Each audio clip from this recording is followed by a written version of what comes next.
All praise honor glory to Yahweh by Shem Al Shai, Bishop and Kakadash, and give a double honor to the other apostles and other bishops. A great millstone who well, peace and salutation to the elect. Shem Al Mafis, Mappa from the great millstone playing tables camp located here in the city of Philadelphia. Above all, I'm Mighty Mike, coming lesson little RB lesson. You have it here off of Jimmy Dore show, fair use warning. I don't own any of this footage. This is for educational purposes only. Jimmy Dore show YouTube page. So you have it here, and Jimmy Dore did a video breaking down the big beautiful Braille, and then also this is mentioned. So let's look into this. Bombing Somalia. They're giving so they're going to give all the money to the Pentagon. So any money they save with those which they're not even saving that money because Congress won't cut it. They're just ramping up the deficit, ramping up the debt, and they're giving it to the military-industrial complex, just like Eisenhower said, because those are the people who really pull the strings and control our government. And as it said,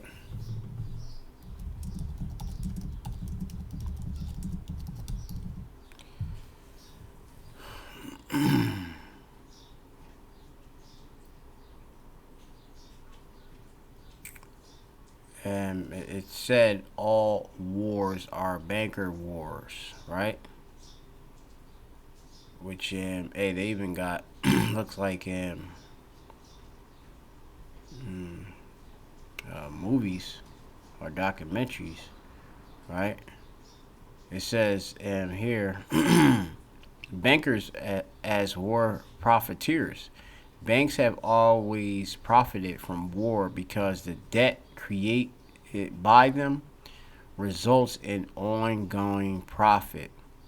Apart from direct lending to the government, let's go into this real quick. This is economics. It's off of this website, being ideas. Okay. This is in the abstract section. Okay. Abstract going to existing in thought. All right. As they say, it's theoretical, but hey, we coming to a conclusion. It says financing wars by bankers is not a new enterprise, as it's been going on for the last 2 centuries. That's 200 years. Okay. 100 years a century, and we almost approaching 2 centuries and a half of rule, and for the Edomites, okay, via America. All right, the new Rome coming back with America, NATO, and EU. All right, but it says here, and probably many more centuries going further back, banks have always profited from war because the debt created by them result in ongoing profit. Apart from direct lending to the government, banks benefit from war through other channels. They collect commissions by helping warring governments to sell war bonds. Okay. Let's look up a war bond. War bond is debt securities issued by the government to finance military operations and other expenditures in times of war without raising taxes to an unpopular level. They are also a mean to control inflation by removing money from circulating in a stimulated wartime economy. All right. And they benefit by financing the war profiteers that provide goods and services to the military, the demand for which intensified during warfare. Banks also profit by financing reconstruction following the end of hostilities and from the business opportunities arising in occupied territories. Still flawed argument. Well, I ain't gonna say that, pardon. So you have that. Okay, all wars are bankers' wars, where the bankers, they actually support both sides. All right, and these are things you could probably watch on your own and give you some more information on that. Okay, which director Michael Rivio, or Rivero, and shows how banking party or practices have led to catastrophic incidents throughout history. So we know that Esau Edom seeks to be clever and to hide his hand, but the Lord is exposing it. So this is Micah chapter 2, and it says here in verse 1, it says, "Woe to them that devise iniquity and work evil upon their beds. When the morning is light, they practice it, because it is in the power of their hands. And they cover fields and take them by violence." In the fields of course, places of the world, really the world, territories and such, right? It says, "And houses, and take them away. So they oppress a man in his house, even a man in his heritage." Okay? And Esau, he is a major witch, all right? Because he, in the background, he's devising or planning or thinking, okay, things out. And he's putting that stuff out, to come into reality, okay? But he does some major and fortune telling, throughout it, because at the end of the day, you'll have him with his media and such, playing with the heads of individuals, making them believe in things, and he'll play the opposition, but at the end of the day, he's funding both sides. All right, so you gotta watch out about Esau Edom.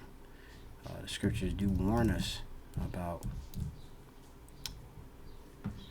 the secret counsel.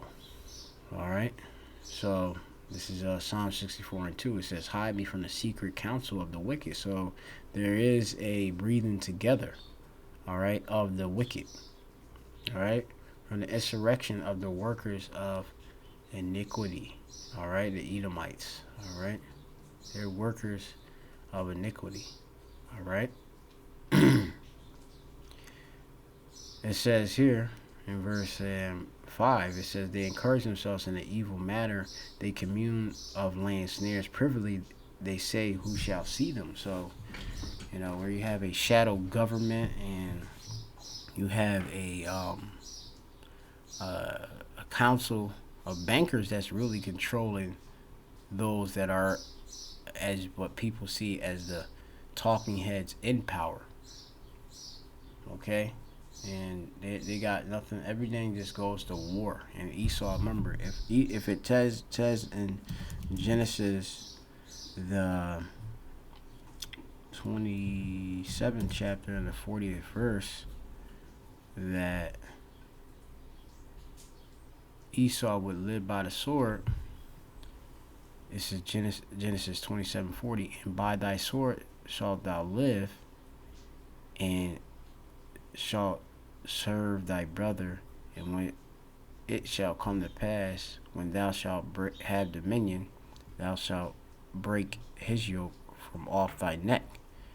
All right, and if he would live by the sword, okay, he would bring these different wars to life, okay, cause to grow. He would be one who would make wars, okay, do these different various events, okay. It's from the Hebrew word chaya, which means life, all right, but it also means to make alive, all right, and also to live prosperously, okay. So by that sword thou shalt live prosperously too, okay. So that's also power of his blessing, okay. His prosperity is war, okay. The Edomites are a war people, okay. if he tells you that also, as it says here in Genesis 25 and 27, and the boys grew, and Ishashua, which means wasted away as he, was a cunning hunter, a man of the field, and Jacob was a plain man dwelling in tents. This man would not only know how to be a warrior, or one of well and skilled in war and such. Um, he would know how to even start it up. Okay, these are different tactics to start up a different strife or conflict. All right, with various different um, um, corporations, countries, etc. All right, he knows how to hunt. Okay,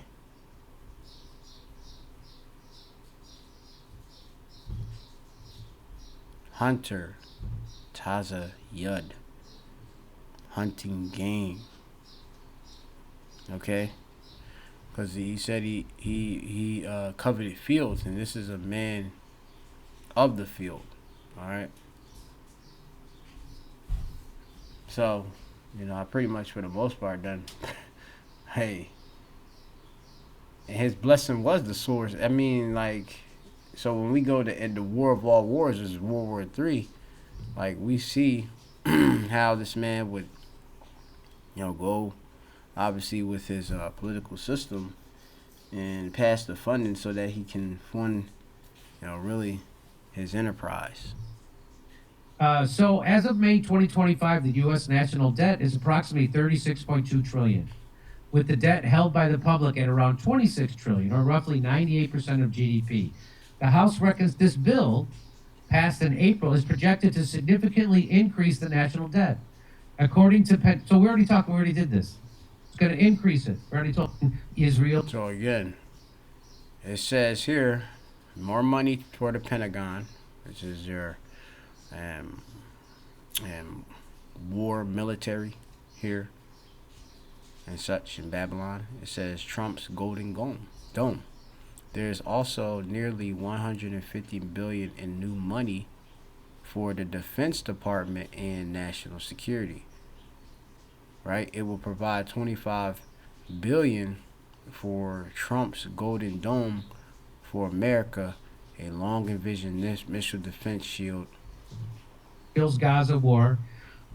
21 billion to restock the And stop bombing Somalia. nation's ammunition arsenal, and 34 billion to expand the naval fleet with more shipbuilding, and 5 billion for broader security. All right. So when we was going into all wars, the banker wars, and I was bringing in all the various information, about the banks being profiting off the debt that's created by them, resulting in ongoing profit, right?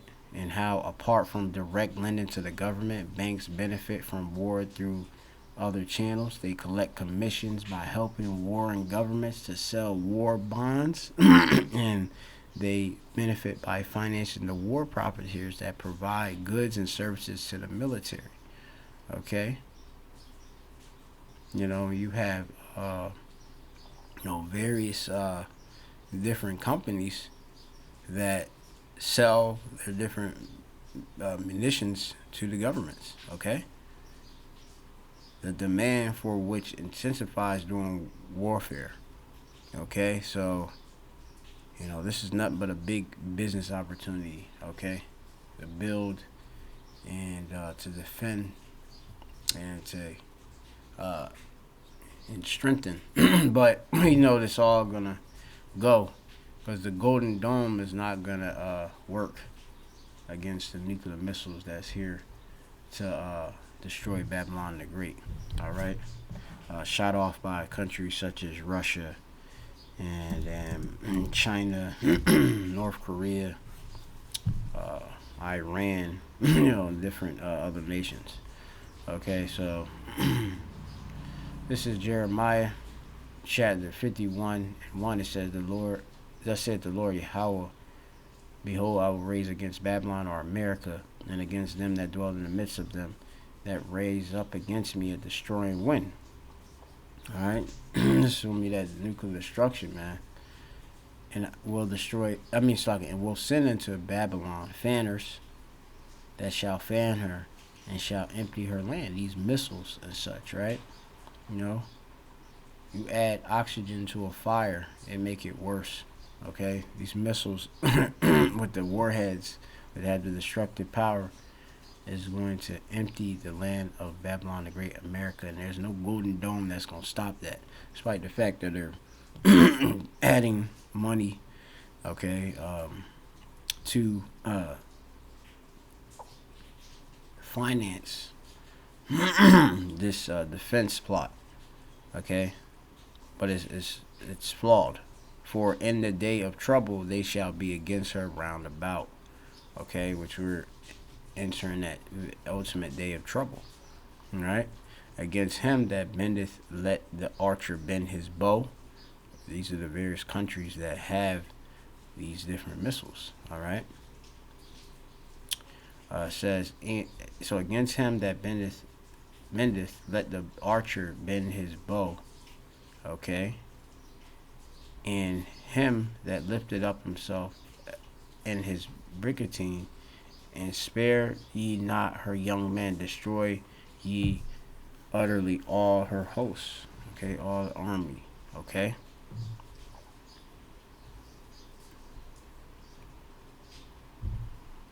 Armor.